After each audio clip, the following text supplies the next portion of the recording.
Today we're gonna make the famous chow mein, but it's Halloween, so let's get into the mood.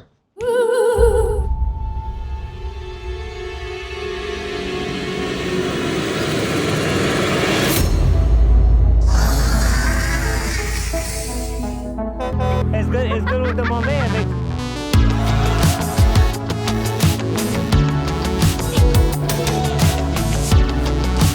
Are you ready? Make some noise!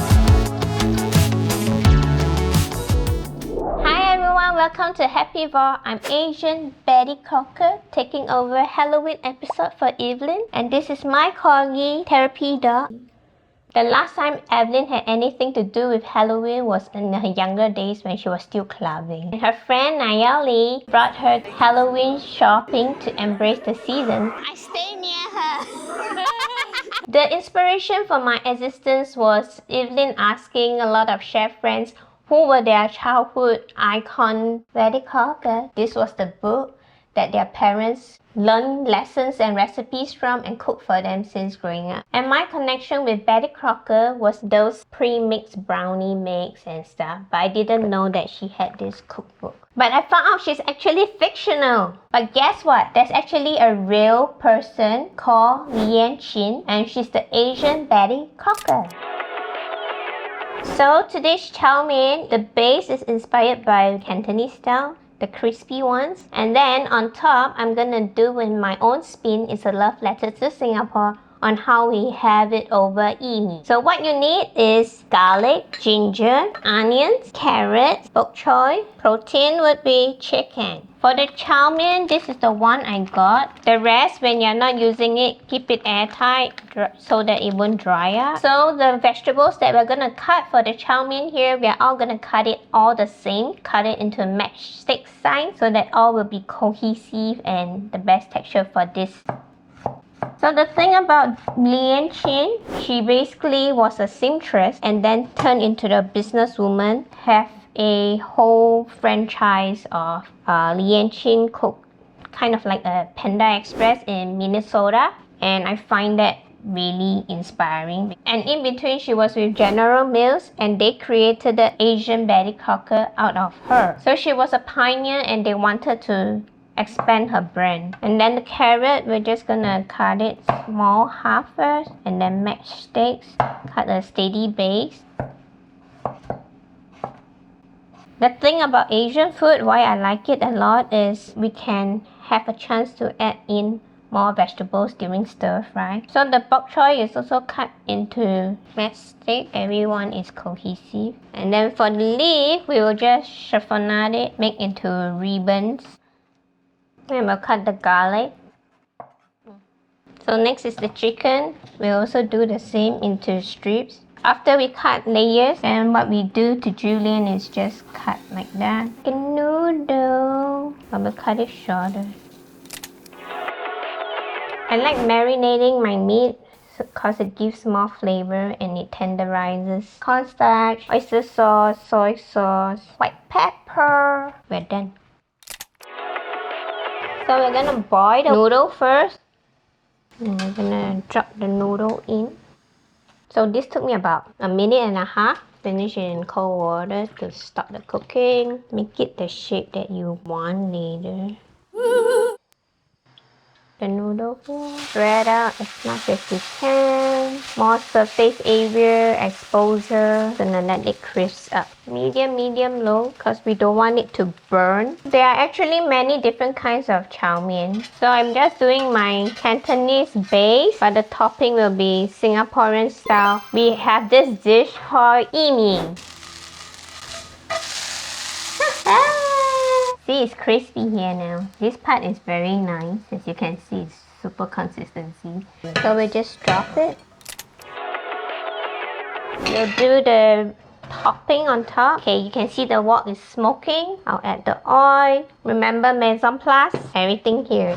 Fry the chicken first. And then we're gonna spread it out. Expose the surface area. So we're just gonna let it get some color and Maillard reaction, which is browning, means flavor. smells good, no? The white pepper smell-o-vision. It's done. And you can see it still has that glossy exterior. That is with the use of the cornstarch, helps retain some moisture. Scoop this aside. We're gonna stir fry the rest of the aromats. The carrot. And this dish, as I said, it is based on Singapore style. And that dish is usually, you can only find it in Zi Cha. Remember Zi Cha, the episode on coffee pork rib? Go watch the coffee pork rib. So once the onions is translucent, and then we'll add the garlic and ginger. Once the aroma of the garlic and the ginger has released, we'll add the bok choy stock. How we cook it, the texture is more to the soft side rather than the crisp side. Because if you have it on the crisp side, the texture with the noodle and everything would be too much chew. I think you'll get exhausted before you finish the food. I'll add in chicken and the green. Then we'll add the soy sauce and oyster sauce, chicken stock. Then we'll add in the cornstarch. And we are done! Isn't it fast?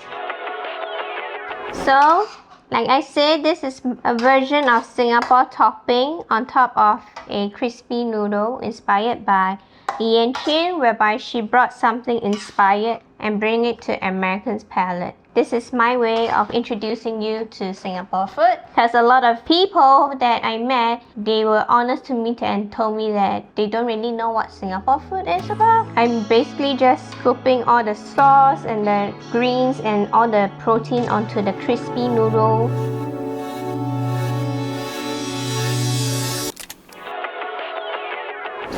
So it's time to eat. I'm gonna mix it, I think. Ooh, you see how soft and glossy the center is? Yeah, that looks good. I'm gonna eat a bit of the crispy, a bit of the soft of the noodle.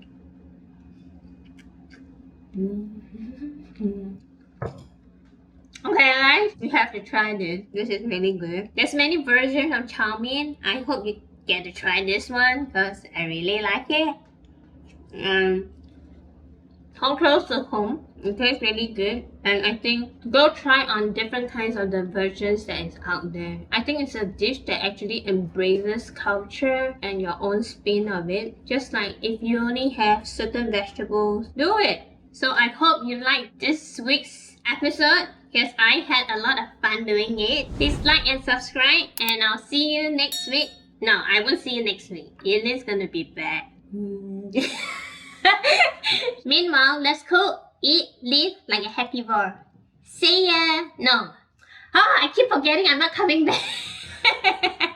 Why just now when you saw it, you were so excited? Because you can see the chop man. All the shiny stuff here. Homesick, man.